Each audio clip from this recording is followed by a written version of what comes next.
Isso.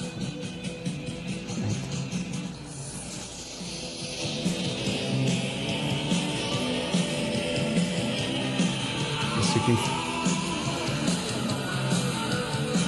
Oi? Então agora, vai informar.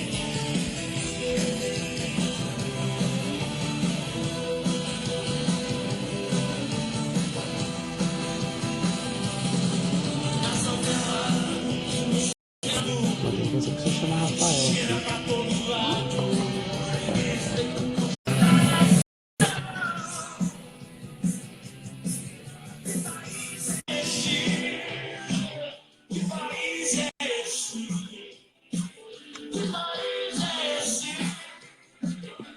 Fala, Rafael. Olá, Pedro. Vamos só aguardar a galera entrar, daqui a pouco eu puxo papo, viu? Tranquilo, sem problema.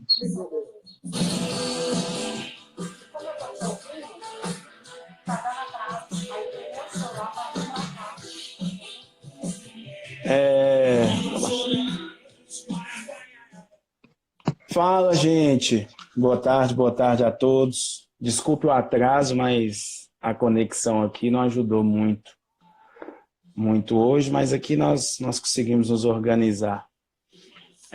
Professor Rafael e eu já estamos a postos aqui.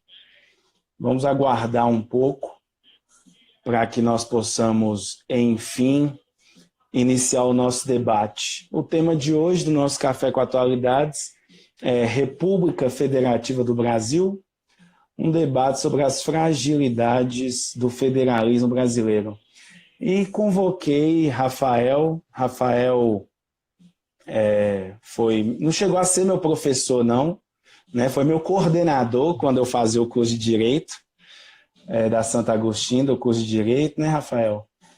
Mas Rafael é doutor em Constitucionalidade e Justiça pelo UNB, é pró-reitor adjunto de pesquisa da Unimontes, é professor do curso de Direito da Santo Agostinho e sócio no escritório de advocacia Medeiros, Moura e Souza. Por sinal, aproveito a oportunidade para mandar um abraço para Gabriel, né, Rafael? Exato.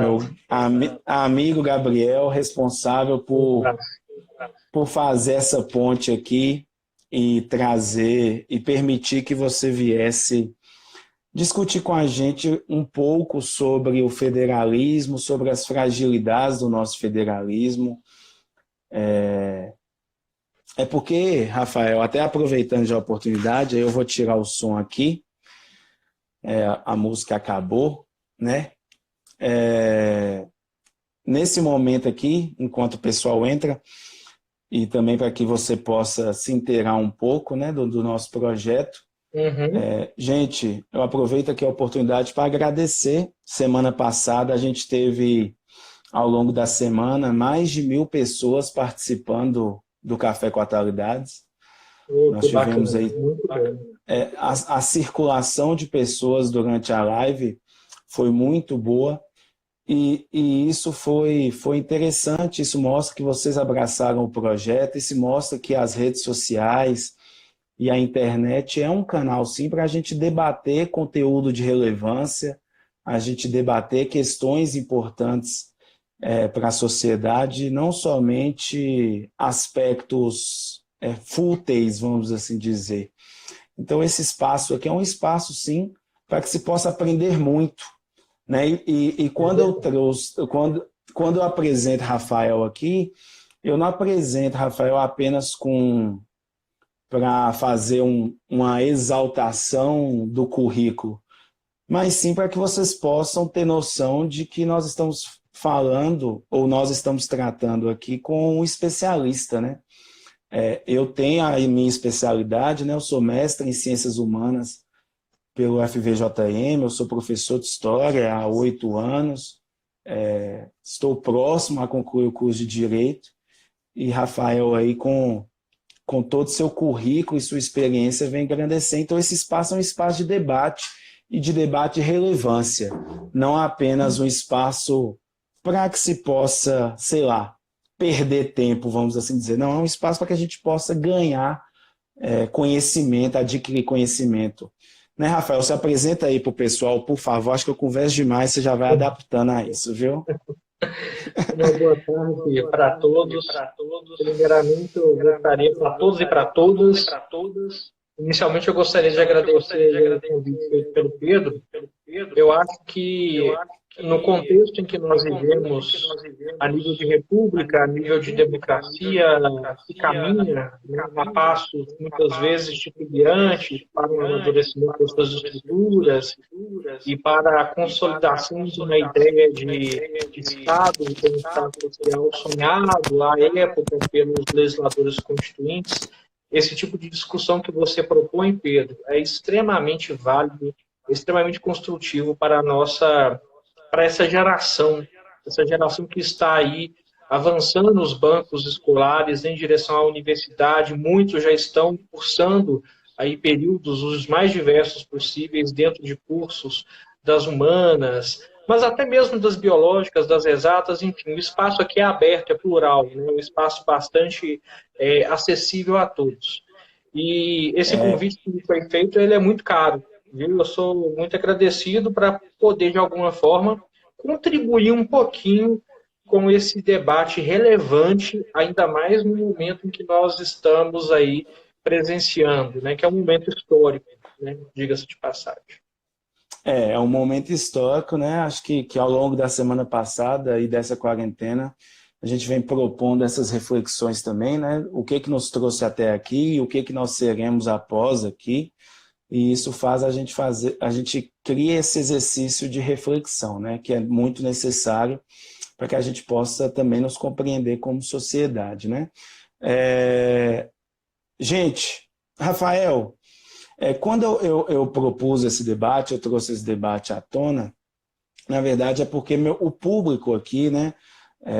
Eu sou professor, então eu tenho muitos alunos do ensino médio e que buscam também esse conhecimento em torno de matérias que extrapolam o conhecimento da sala de aula.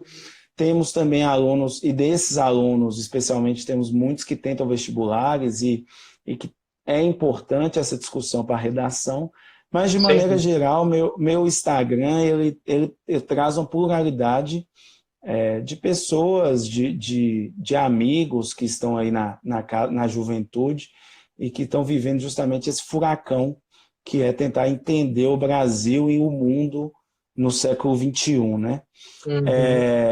Para que a gente possa iniciar a nossa discussão, Rafael, na verdade, até para introduzir a nossa discussão,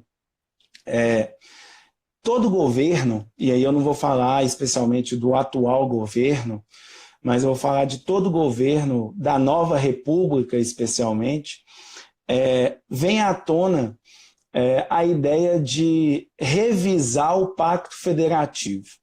Né? Constantemente, quando se muda a legislatura no Brasil e se renova o Congresso, se é que renova, né, vamos assim dizer, um dos temas que a imprensa pauta, um dos temas que muitas vezes o próprio governante pauta, algumas vezes o governo estadual pauta, o governo municipal pauta, é a tal da revisão do Pacto Federativo. Muitas vezes isso gira em torno, especialmente das questões de impostos. Né? O Brasil é um país com encargo tributário gigantesco e que pouco chega até a gente. Né?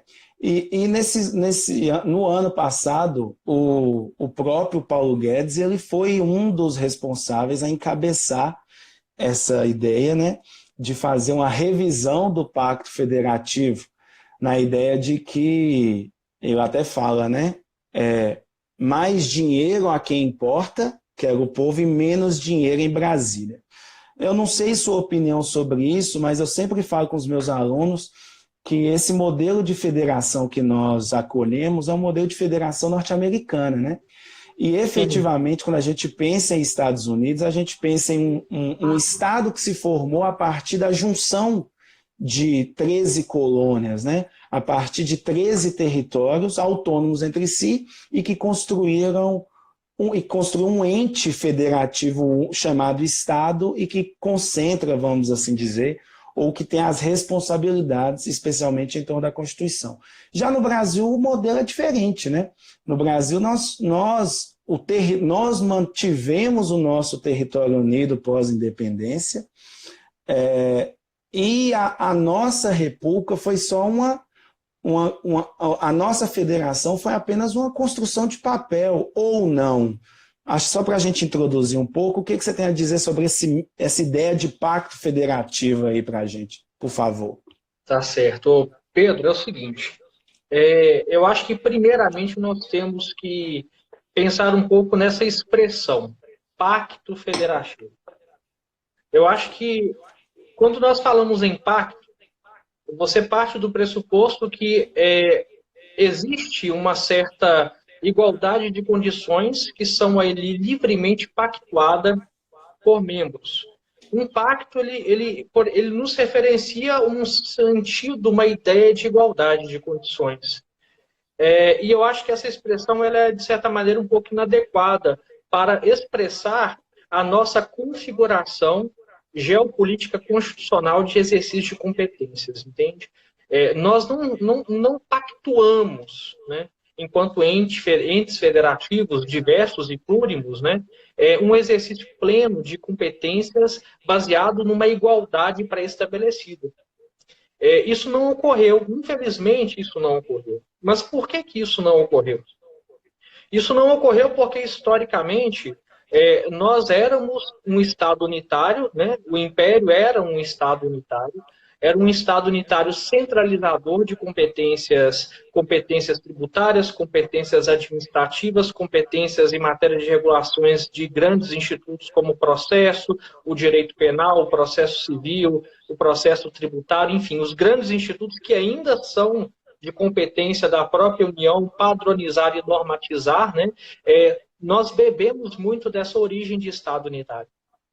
Então, nós deixamos de ser um Estado unitário com a proclamação da República, adotando a inspiração, né, de um federalismo norte-americano, mas uma inspiração às avessas, né? Porque o federalismo norte-americano ele foi construído numa base centrífuga, né? É um federalismo que foi feito por meio de uma coalizão de Estados-membros que, no exercício pleno, né, das suas próprias autonomias, eles formaram ali uma nação. E, ao formar uma nação, houve toda uma participação, né, colegiada, coletiva, né, nesse federalismo que hoje, para nós, beira até, poderíamos dizer assim, a ideia de um federalismo um pouco liberal demais para a mente do brasileiro, que ela nunca foi acostumada com essa autonomia ampliada no exercício de competências, de prerrogativas, de direitos, enfim. Nós nascemos, então, a partir de um Estado unitário. E ao longo dessa história, assim... Pode falar, pode terminar, que aí eu venho complementando. Para finalizar essa ideia, ao longo das constituições que seguiram a nossa primeira Constituição republicana, esse pacto federativo, como se bem colocou e acentuou essa expressão, esse pacto federativo, ele ficou à sombra de um Estado extremamente paternalista. E que não deixou de ser, entende? Eu acho que é por aí que a gente pode começar. Eu acho que esse ponto de partida, Rafael, é um ponto de partida importante, até para que eu possa apresentar minhas contribuições aqui também. Porque quando a gente pensa, acho que colocar o conceito dentro do contexto histórico é fundamental para entender quem somos, né? Porque senão a gente fica sempre com a crença teórica muito bonita e não conseguimos casar a teoria com o que nós somos efetivamente ou de onde nós partimos, né? Eu acho que é importante, aí você me corrige se eu estiver errado, mas o Brasil, basicamente, ele teve 3 estruturas administrativas presentes, né? Que foi o modelo das capitanias hereditárias, lá no período colonial, onde se dividiu os territórios e se entregou os poderes à figura do capitão donatário. Então, naturalmente, ali, cada um daquele capitão donatário, dentro do seu território, tinha autonomia para que pudesse ali tratar dos problemas administrativos, jurídicos, econômicos que envolvia aquele território, sem mesmo até inclusive a própria fiscalização desse ente superior, que seria o rei, né? O rei não cumpriu nem, ou pouco cumpriu o papel ali do foral, que era de garantir que o regimento fosse cumprido por parte dos donatários. Tanto é que depois tentou centralizar com a figura do governador-geral, criando unidade administrativa. Então, assim vemos, né? Então, uniu-se, ou construiu uma unidade administrativa em cima de um governante, de um representante do rei, que vem, então, administrativamente se colocar acima desses capitães donatários. Quando você fala de império, eu acho importante, porque o império é no império que nós temos o Brasil como Estado, né? É importante entender que nossa identidade histórica é associada a 1500, mas a nossa identidade como Estado vai completar 200 anos. Ou seja, nós, como Estado, somos um Estado novo em comparação com a lógica do Estado moderno europeu, francês, inglês, que é do século XVIII. E aí, no caso da Inglaterra, até do século XVII. Mas quando a gente pensa, e eu acho que é até importante para todo mundo compreender isso, quando a gente pensa em império, apesar da figura da Constituição, a própria Constituição era uma representação de centralidade. Porque quando a gente pensa na estrutura do Brasil, a gente tinha um executivo que era na figura do imperador, né? Nós tínhamos apenas a Câmara de Deputados Federal, ou seja, não tinha deputado estadual, então a figura das províncias não tinha representação. Nós tínhamos a figura do STJ, ou seja, também uma concentração de poder do judiciário, vamos assim dizer, e mal dava um pulo para a Câmara Municipal, né, que era o órgão que ainda sobreviveu do período colonial. Então, acho que quando a gente pensa em analisar o federalismo, analisar quem somos, é importante entender primeiro quem fomos em nossa origem, né? E dentro de toda essa estrutura administrativa, política, econômica, dentro do Império especialmente, houve esse unitarismo que você acabou de colocar, né? Um poder concentrado, e o próprio moderador da Constituição de 1824 fez isso, criou a ideia de um absolutismo moderno, um imperador que se coloca até em cima dos outros poderes, que nós não vamos entrar nessa questão agora, mas um Estado, ou a figura do território, que o termo era província, né, estava ali também colocado na figura do imperador. Então, o imperador que escolhia quem era o governador, vamos assim dizer. O imperador, o poder executivo federal é que definia quem governava as províncias. Então, era uma centralização quase que completa, né? Tanto é que na regência, né, na transição de governantes ali do Império, é que houve uma tentativa de descentralizar. Quando a gente vai ali na regência, a gente pensa os anos de 1831, 1840, no período regencial, nós vamos ver o nascimento do Código de Processo Criminal, que vai permitir nascer a figura do prefeito. Nós vamos ter a figura do ato adicional, que vai criar a figura do deputado estadual. Nós vamos ter nós vamos ter a Guarda Nacional, que vai dar margem ao que nós conhecemos hoje como Polícia Militar. Ou seja, os estados começam a se posicionar ali, mas esses estados não tinham nem tanta autonomia assim, que precisaram se revoltar. Quando a gente pensa as revoltas regenciais, e aí para quem é meu aluno do segundo ano, do terceiro ano, quem é aluno do pré-vestibular, quem foi, né? Acho que também deve ser até um conteúdo ali das primeiras aulas de constitucional. Quando a gente pensa ali a regência em si, as revoltas regenciais, nós vamos ter grupos pertencentes à elite, ao povo, questionando essa autoridade. Não tem imperador, mas o governo federal, uma elite federal, continua mandando quem governa, quem é que vai ser responsável por ordenar quem somos aqui. Então, acho bastante interessante nós pensarmos que durante o Império, ou seja, de 1822 a 1889, o Brasil foi construído dentro desse unitarismo que Rafael colocou aí. Tanto é que a independência, houve revoltas para não aceitando a figura do imperador, e o imperador conservou o unitarismo a partir da violência. Né? Então, acho que é importante a gente deixar bem claro isso, e dentro do próprio império vem a própria reforma, que é ali o parlamentarismo às avessas, mas permanecendo ainda a figura de um governo executivo federal, independente de imperador, ou congresso, né? Assim, porque tinha um moderador, comandando ainda quem era a autoridade dentro dos estados e havendo revoltas também por conta disso. Então, se nós falamos que nós, como Estado, temos menos de 200 anos, nós, como República, temos 131 anos. Nós, como federalismo, temos 131 anos, ou 129 anos, sei lá, 2 anos depois. Ou seja, eu acho que é importante esse papel do unitarismo que você colocou aí para a gente entender, inclusive, de onde partimos, né?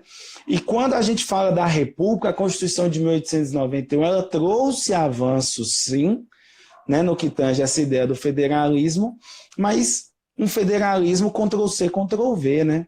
Partindo de uma logística americana, que, claro, tem seus valores, tanto é que nós passamos a nos chamar Estados Unidos do Brasil, nossa Constituição, né? Se hoje nós somos República Federativa do Brasil, nós somos Estados Unidos do Brasil, mas um federalismo que se tornou muito frágil. E a fragilidade, ela se explica por vários elementos. Você concorda aí comigo? Desculpa porque eu converso muito, viu, Rafael? Sim, claro. Concordo, sim, Pedro. Olha, o nosso federalismo, como eu já havia falado, é um federalismo que se assenta muito em aspectos formais. É muito bonito nós falarmos que nós somos um Estado federado. Né? A nossa Constituição ela descreve belíssimamente sobre repartição de competências. A nossa Constituição reconhece os municípios. A Constituição, quando eu falo, é a Constituição de 88, é a vigente. Sim. A nossa Constituição ela reconhece por primeiro os municípios, dando a eles a dignidade de entes federativos. Então, assim, são avanços inequívocos, né? Dentro da história de uma nação, dentro da história de um país, esses reconhecimentos e esse estabelecimento de competências federativas.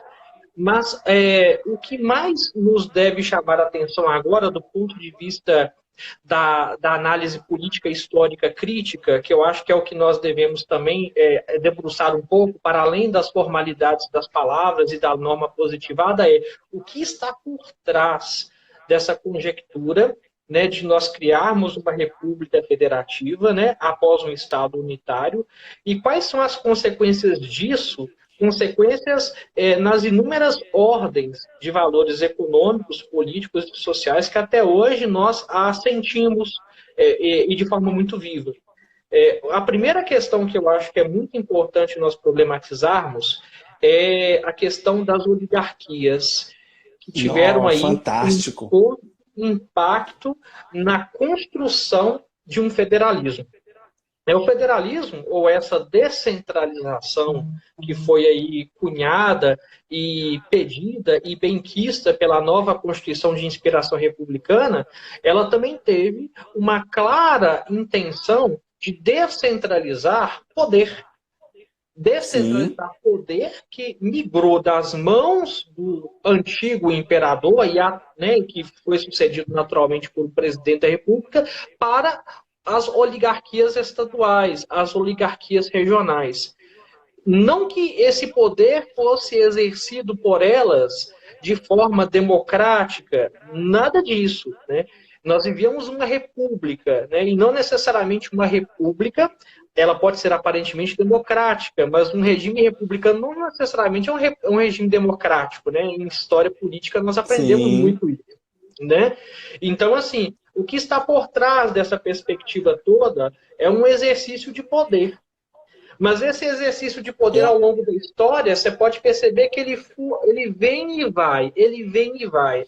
Às vezes as oligarquias regionais estão com muita força, às vezes elas perdem um pouco de força quando a União resgata algumas competências para si. Então a história do Brasil ela é cheia de idas e vindas em relação a essa disputa de poder. Rafael, acho que você tocou num núcleo importante da nossa história, porque o fato de nós virmos de um modelo unitário, que foi o Império, e a novidade do federalismo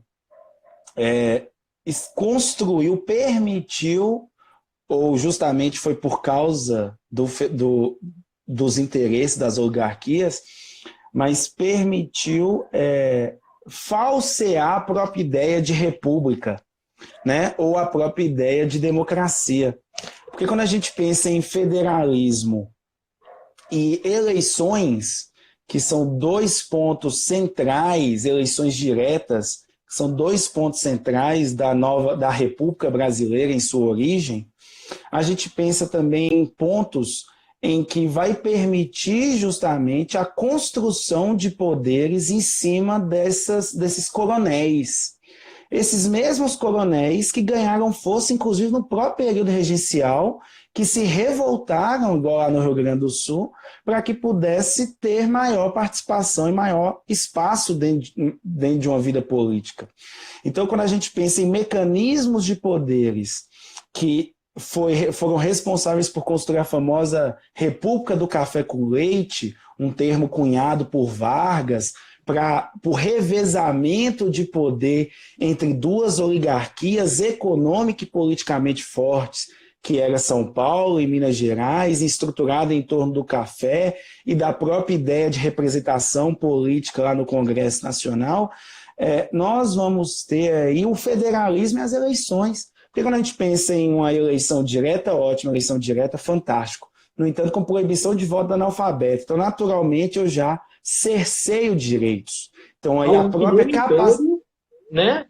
Proibiu. Isso é um detalhe, né? Algo que nem o Império. Então, isso naturalmente já estabelece um degrau pelo poder. A ideia de representatividade republicana é quebrada, né? Quais são os atores que serão representados nessa lógica republicana que o Brasil estabelece? Os atores que são alfabetizados. Portanto, essa massa de novos cidadãos, que eram os ex-escravos, não vão ter o direito de cidadania. E aí a gente poderia até aqui ficar discutindo por muito e muito tempo quais são os limites do conceito de cidadania, que a gente voltaria aí na Grécia Antiga, na República Romana, e dentro das próprias limitações atuais, onde essa ideia de direito político está associada à cidadania, e nem todos carregam consigo a lógica de ser cidadão por N motivos, né, que é estabelecido. Então, acho que a República Velha traz muito isso. Essa primeira república, que é de 1889 a 1930, traz muito isso. Um federalismo, sim, mas um federalismo que deu poderes para uma elite econômica, e essa elite econômica se coloca como protagonista do processo. Tanto é que nesse momento da República Velha, a gente poderia até aqui ficar discorrendo sobre atitudes da economia, como compra e queima de café, que é para agradar e justamente justificar um poderio dos estados em relação ao governo federal, o Fundiloa, que é adiar pagamento de dívida externa para poder pegar novos empréstimos, para poder ficar atendendo às necessidades dessa elite cafeeira. Então, nesse momento, até que existia um federalismo, mas um federalismo que não foi garantido efetivamente representatividade. Quando a gente pensa, inclusive, em poderes, a gente pode ver na historiografia a ideia de que o coronel era até mais forte que o prefeito, né? Que o coronel mandava e desmandava mais do que da própria figura executiva municipal. Então, acho que é um elemento importante. Aí você fala das idas e vindas, a gente vai em Vargas, né? Que já é a estrutura ditatorial, logo após esse modelo republicano, o rompante ditatorial que nós temos, e Vargas, já para se consolidar no poder, o que faz? Coloca os interventores de Estado, né? Ou seja, eu tiro os governadores eleitos, mesmo dentro de um jogo que nós não concordemos, era a regra do jogo do período estabelecida, eu adentro ao poder através de uma revolução, de um golpe, depende da interpretação que cada um queira dar, forma um governo provisório, tiro os governadores, tiro os prefeitos e coloco pessoas que me agradam, e militares em sua maioria. Então aí você já vê o jogo do unitarismo e do federalismo, conforme você falou. E assim nós podemos observar novamente o populismo vindo, e até chegar ao que somos. Até para a gente chegar à Constituição de 88, Rafael, que eu acho que é o ponto principal, inclusive as próprias polêmicas que nós vivemos hoje diante do coronavírus, que eu acho que é o ponto que eu quero que você trabalhe mais aqui na nossa fala. O que a gente observa muito hoje, eu acho que vem desde o populismo, mas eu falo pós-45 no Brasil, e a gente vê também pós-ditadura militar no Brasil, na Constituição de 88, é aquela ideia de centralização, né? Quando a gente vai reclamar de asfalto, muitas vezes o prefeito fala assim, mas não chega dinheiro do governo federal. Né? Quando a gente fala de saúde, não chega dinheiro do governo federal. Quando a gente fala de pagar impostos, aí a gente quer que o imposto seja direto para a gente, aí vem, não, mas temos uma dívida com o governo federal. Ou seja, por favor, adentra essa seara dessas relações administrativas e constitucionais que o 1988 e na prática nós vivemos hoje, que é muito bonito no papel, mas vamos também tentar trazer para as problemáticas que vivemos hoje, por favor. Sim, sim. Beleza, Pedro. Pedro, quando nós falamos, né, exatamente dessa Constituição cidadã, e ela não deixa de ser em vários aspectos, e ela teve seu elemento simbólico, a sua importância para a nossa República, é uma Constituição histórica, é uma Constituição belíssimamente arquitetada, uma pena que ultimamente tão desfigurada com as múltiplas emendas que são aí, que, como se diz, modificaram de tal forma o seu texto que em muitas partes nós já não mais podemos entender o senso do legislador constituinte originário. É o problema de nós termos uma Constituição prolixa. Frankenstein, né? Se tornou um Frankenstein. Exatamente. E é o problema de nós termos uma Constituição que não é uma Constituição sintética, como a americana, né? Nós temos uma Constituição prolixa. E eu acho que, assim, às vezes a gente faz uma comparação, né, com os Estados Unidos, enfim, mas não é uma síndrome de vira-lata. É uma mera métrica e tática metodológica mesmo para nós pensarmos. A Constituição deles é a Constituição da fundação. A Constituição deles é uma Constituição que sobreviveu, porque eles não tiveram poucas mudanças internas, não. Foram muitas mudanças internas também. Mas a Constituição deles sobreviveu a todas essas mudanças porque ela foi pensada como uma Constituição sintética, para conter os elementos essenciais e estruturantes de um Estado. Deixou-se, então, muito de regulamentação para normas infraconstitucionais, e eu acho que esse caminho nós não o percorremos historicamente. Em 1988, nós estávamos ao final de uma ditadura militar.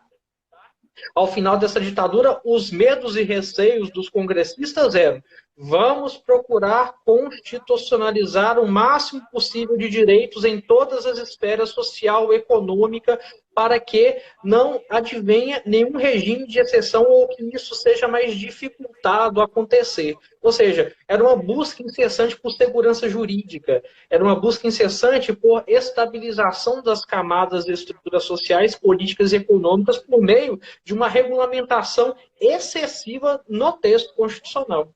E isso gera o quê? O engessamento de muitas áreas e a necessidade de se modificar muito o texto da Constituição. Nós temos na Constituição, por exemplo, normas que regulamentam servidores públicos, pormenorizadas. Não haveria necessidade de o ser, né? A esfera econômica muito desenvolvida, enfim, os direitos sociais todos meticulosamente descritos na Constituição, no artigo 5º, etc, etc. Então, cláusulas pétreas, né? Cláusulas pétreas. Exatamente. São importantes, mas que demonstra esse medo, né? Demonstra esse temor. Esse medo. Então, o contexto histórico é esse. Então, a gente não pode julgar o legislador constituinte com os nossos olhares atuais, pura e simplesmente, que a gente tem que sistematizar como que as coisas se desenvolveram à época. Mas fato é que o nosso modelo de federalismo é um federalismo de união, mãe e madrasta. Ela é mãe porque ela detém, né? Ela detém os recursos. A concentração tributária nas mãos da União, ela é extrema, né? Ela tem o dobro de tributos em relação a estados e municípios, né? ela tem, claro, né, os repasses constitucionais para os fundos de participação aos demais entes dos municípios, fundo de participação municipal e estadual, existe essa amarra, mas, ao mesmo tempo, ela pode instituir livremente contribuições sociais, e essas contribuições não são partilhadas para os demais entes. Então, são mecanismos em que ela, de certa maneira, exerce ainda hoje um poder regulamentar enorme, que muitas vezes engessa o desenvolvimento nacional e asfixia os demais entes federativos em relação às potencialidades e particularidades que a União por si só não tem como atender pela sua própria estrutura gigantesca, que é a de um país continental. Eu acho que esse ponto é um ponto importante, Rafael, até porque no início do ano a gente viveu e ainda está em campo de discussão, só que agora o corona concentrou e com a devida necessidade o foco, né, das atenções, mas até a própria ideia de extinção de municípios mostra um pouco disso, né? Existem municípios aí que dependem apenas de recursos da União, né? Que não tem nenhuma organização tributária para que possa ter autonomia financeira, né? Sim, você tocou em um ponto extremamente maltratado dentro da perspectiva do federalismo brasileiro, que foi uma criação, muitas vezes, desordenada de municípios, que muitos dos quais não atendiam aos requisitos constitucionais para existirem. Por exemplo, a autonomia econômica. A autonomia econômica é um requisito constitucional para a existência de um município. Ou seja, aquele município ele é sustentável pelas próprias arrecadações feitas por meio de tributos municipais, como o ISS dentro do seu território. Às vezes, extensas glebas rurais se tornavam município com interesses muito mais políticos do que propriamente dito de observância desses requisitos constitucionais. E aí nós temos hoje, olha Minas, como Minas é o estado com o maior número de municípios da União. Né? Que aí é até uma comparação com o modelo americano, mas no sentido de como acontece a distribuição de terras no Brasil e nos Estados Unidos, né? Para que se pudesse agregar um território dentro do processo de expansão americana, o Estado regulamentou que só poderia se criar novos estados, ou seja, um antigo território não poderia incorporar aquelas terras. Então, assim, a gente consegue compreender por que tem 50 estados, porque se estimulou esse processo de ocupação, e aí vai sim construindo entes, né, povoando, ocupando o território, e ali colocando um elemento administrativo para que se possa gerenciar. Mas, Rafael, até para a gente não ficar... Porque o Instagram sempre me expulsa, porque eu converso demais. Então, vou trazer. Quando a gente, toda vez que bate nessa tecla do federalismo, é claro que essa questão administrativa, que é do que se trata, mas essa questão dos impostos e tributária, ela acaba por se tornar o ponto de debate, até por muitas vezes. Mas... E dentro desse conflito, onde o governador quer fazer uma coisa, alguns prefeitos seguem essa determinação, outros não, o governo federal vai numa contramão, diante desses confrontos, o que é a Constituição, ou quais são as ferramentas que temos para que possa se encontrar um caminho mesmo? Porque, naturalmente, como cidadão, o cidadão ele muitas vezes vai buscar a opinião dos seus líderes. E aí, claro, o cidadão vai buscar assim, eu gosto mais do presidente do que o prefeito, então o prefeito não me importa, eu vou seguir o que o presidente está falando. Mas, por favor, esclareça a gente e a quem tem dúvidas, né, fugindo do campo teórico, mas sim quando há esse conflito, quais são os remédios, a quem o cidadão obedece, se há um crime por trás disso ou não, o que isso representa, o que a política representa dentro dessa esfera aí? Certo. Primeiro, obrigado. É realmente uma pergunta extremamente importante nesse momento em que vivemos. o que nós temos o ponto central para nós tentarmos aí buscar uma resposta. Isso eu digo que é uma tentativa, porque a situação é realmente muito complexa. Mas como que nós podemos caminhar para a busca de uma resposta para essa situação? Quando nós analisamos a federação, nós temos que a Constituição ela estabelece uma repartição de competências. Algumas competências elas são exclusivas, ou seja, apenas aquele ente pode as exercer. Outras competências, elas são feitas de forma concorrente. Ou seja, são mais de um ente, né, regulamentando, legislando sobre aquela matéria. Então, quando nós estamos falando de políticas públicas, nós temos que as políticas públicas, principalmente envolvendo a saúde, são políticas que têm a sua sistemática organizada numa perspectiva de federalismo em que os entes, eles exercem, sim, um exercício de competência constitucional concorrente. Quando nós falamos de políticas públicas em relação à saúde, nós temos aí, sim, né, uma regulamentação própria da saúde feita pela União, um Sistema Único de Saúde. Nós temos também regulamentações estaduais e municipais que disciplinam as questões de saúde. Né? Por que eu falo de saúde especificamente? Porque a saúde, e notadamente a saúde pública, né, como é o caso envolvendo e associado à pandemia, é o que está no foco das questões, juntamente com a perspectiva econômica. Né? Então, para nós entendermos, né, se é válido, se é legal, se é ilegal, prefeitos, governadores, né, ordenarem que comércios sejam fechados, né, que comércios tenham as suas atividades restritas, né, e a União analisar, né, ainda que haja ali ainda um dissenso interno entre o Ministério da Saúde e o Executivo, que ainda não está muito claro para nós, né, mas o que vai decorrer disso, mas para nós analisarmos objetivamente essa questão de exercício de competências, nós temos que nos pautar pelo que diz a letra clara da Constituição. Então, os gestores públicos, governadores, prefeitos, presidente da República, os chefes do Executivo, eles são diretamente relacionados a uma condução proba da sua gestão pública.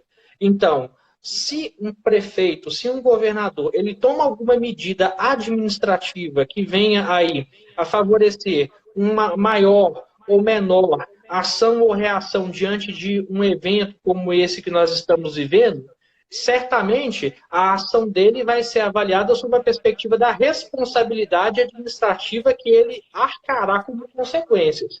Fechou o comércio, foi uma medida extrema ou não foi? Foi uma medida que vai impactar sobremaneira a economia ou não foi? Foi uma medida que vai se atestar ser eficiente ou não para o combate? São perguntas essas que nós não temos, nesse instante, a resposta para elas. Seria leviano se eu falasse que há uma resposta Sim. para essa situação toda. Mas fato é que o federalismo ele se baseia numa perspectiva da dialogicidade. Né? Os gestores públicos eles têm que dialogar e eles têm que estar dispostos a criar um consenso democrático constitucional, já que as competências elas são concorrentes. Todos podem legislar sobre essa matéria. Então, se eu não viabilizo um cenário em que haja uma instância criada, democrática, para se deliberar ações comuns, ações emergenciais comuns, políticas econômicas, sociais de saúde comuns, nós não vamos estar nadando na mesma direção. E sim, cada um nadando por si em direções contrapostas, o que fragiliza muito a nossa república como um todo. Então, o diálogo... O que não é eficiente, inclusive, né? O que não é eficiente, é completamente ineficaz. Ineficaz. Eu falo que isso é uma das perspectivas de nós termos hoje, por exemplo, uma estrutura federal em que há, só para fazer uma análise com o direito tributário, em que há uma guerra fiscal entre estados. Ora, se existe uma guerra fiscal é porque há um desentendimento, uma falta de diálogo. E se isso existe no aspecto tributário, isso também existe no momento em que nós vivemos em relação à saúde pública.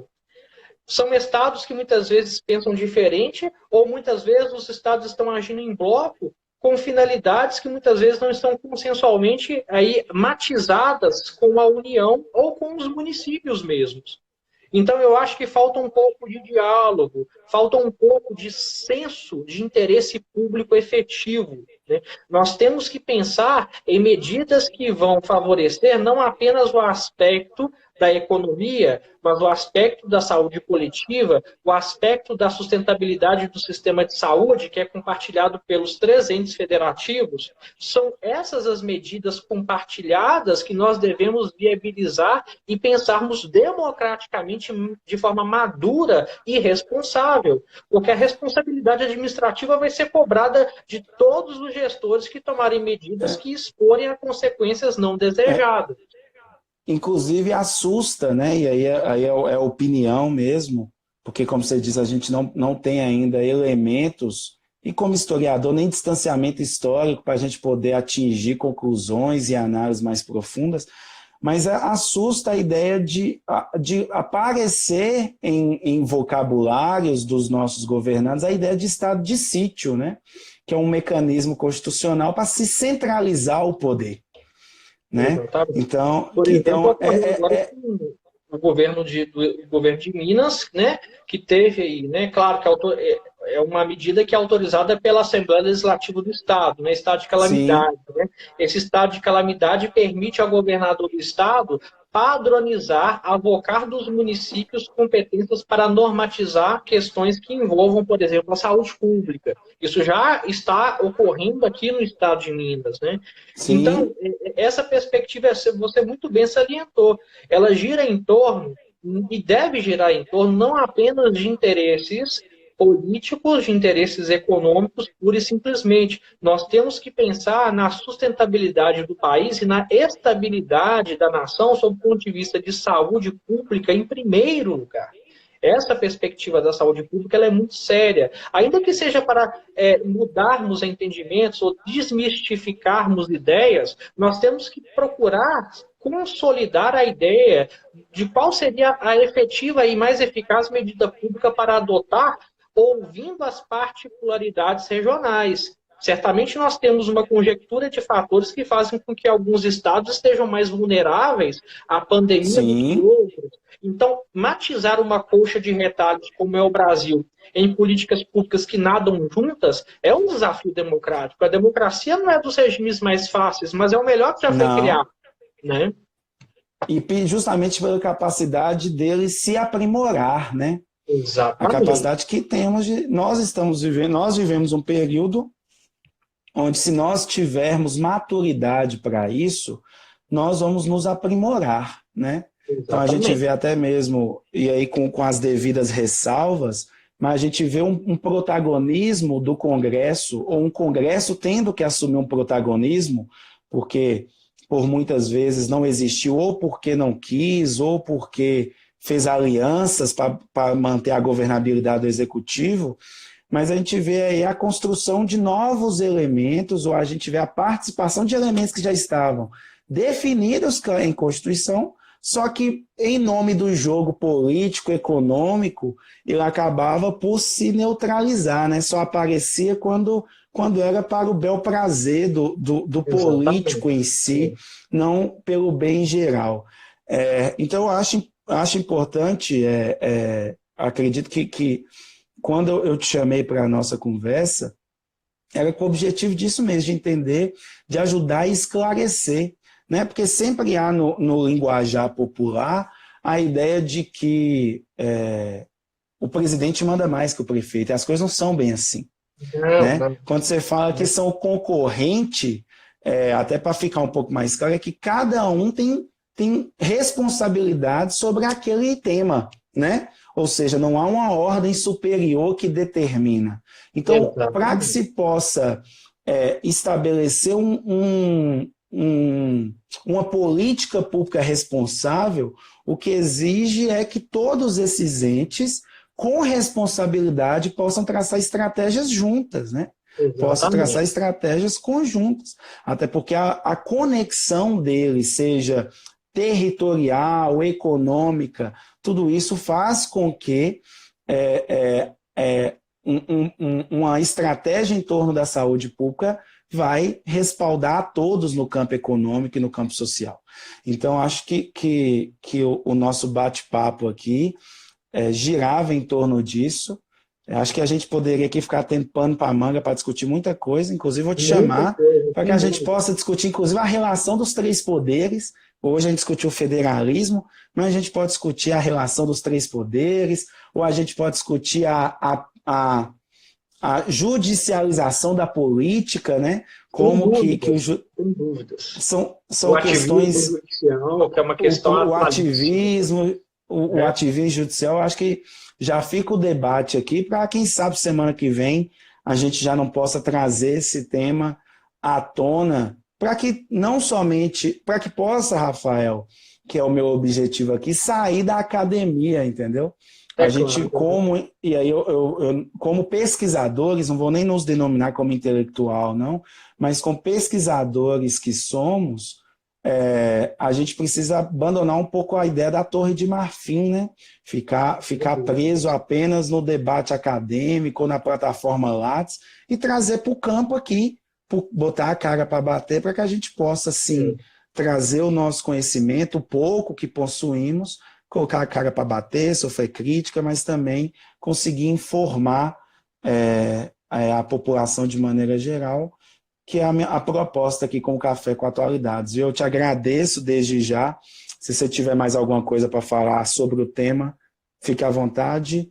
Se não, já pode também se despedindo da galera aí. Foi um prazer, obrigado por aceitar desde já o convite. E já está pedindo para marcar a próxima live. Acho que semana que vem, se você já não se importar, a gente já pode estar novamente juntos aqui. Com certeza. Aproveitando ainda a quarentena. Com certeza. Eu aceito com alegria o convite e eu gostaria apenas de lembrar, né, aos nossos ouvintes que toda a problematização ela não tem uma resposta pronta, né? A democracia ela se faz com uma construção. E nós temos que analisar todos os contextos e todos os cenários que estão aí diante dessa pandemia. Nós estamos em ano eleitoral. Então, vocês vejam bem quantos interesses que estão em jogo, quantos alinhamentos políticos e econômicos que estão se conformando aí. Então, nada é tão simples. Então, a gente tem que problematizar todos e levar em consideração todos esses elementos para que nós possamos dar, pelo menos, linhas de raciocínio que sejam contextualizadas com o que nós estamos vivendo em sociedade. Esse é o nosso grande desafio, sabe? É nós estarmos aí atentos às movimentações do tabuleiro de xadrez que é essa nossa democracia, né? Nós temos que estar atentos a isso. O que eu tentei aqui foi justamente a gente fugir um pouco apenas do argumento político, apesar de ser impossível, né? Ao se tratar do nosso país, da nossa maturidade, né? Inclusive já está agendado, né, doutor Gabriel, o tema sobre o fundo eleitoral aí, que nós temos uma questão relevante, atualíssima, e como o fundo eleitoral se torna uma peça importante dentro do xadrez municipal, né, e como o xadrez municipal, a atuação do governador, a atuação especialmente do prefeito, já é um posicionamento de liderança para as próximas eleições. Então, claro que isso não pode ser retirado dos nossos debates. Nesse momento, eu queria apenas que a gente... Eu quis que a gente destacasse os pontos constitucionais, as questões históricas, porque a política é um tema muito sensível, que deve ser debatido sim, deve ser tratado. Se não tem essa coisa de religião, política, não debater não. Tem que ser debatido sim, até por se tratar de agentes políticos importantes na definição de quem somos, né? Como nação, como Estado. Então, eu agradeço muito. Acho que você já deixou uma ponta do novelo aberta aí, que a gente pode trazer para a próxima discussão, inclusive já trazendo Gabriel, inclusive para essa discussão sobre as eleições, esse xadrez das eleições municipais, não como A, B, C, D, né, mas como as eleições municipais são importantes justamente dentro dessa lógica do federalismo. Né? Acho que é um próximo tema aí, como as eleições municipais são importantes dentro dessa lógica do que nós pensamos como Estado, como política pública, como nação, como federalismo, como o que somos, né? Agradeço muito, viu, Rafael, pela participação. Seguimos firmes nesse processo, viu, gente? Agradeço a todos que participaram aí do nosso Café com Atualidades. Chame mais um, né? Toda segunda, quarta e sexta, até a Semana Santa, nós estaremos aqui com temas relevantes. Quarta-feira mesmo, terá a participação de Hamilton, professor de matemática, meu brother Hamilton, para que a gente possa discutir sobre a inflação no Brasil, né? Sobre a década perdida, sobre a inflação, o que esses números representam e o que a economia, né? O que a economia também representa dentro do cenário político, dentro do cenário social, o que esses números representam dentro dessa lógica política. Agradeço a todos também que me acompanham aí na terça e quinta com o webinário sobre o breve século XX. Então amanhã nós vamos discutir a crise de 29 ou as crises do capitalismo. Então participe, chame mais um, para que esse projeto possa crescer, possa se manter independente, até mesmo pós-quarentena. E sempre assim, sempre buscando diálogo, sempre buscando debate com pessoas que estão a fim de pensar o Brasil, pensar o Minas Gerais, pensar a ciência e pensar Montes Claros, viu? Obrigado a todos, obrigado, Rafael, obrigado a todos que participaram e até a próxima. Até a próxima. Um abraço e tchau.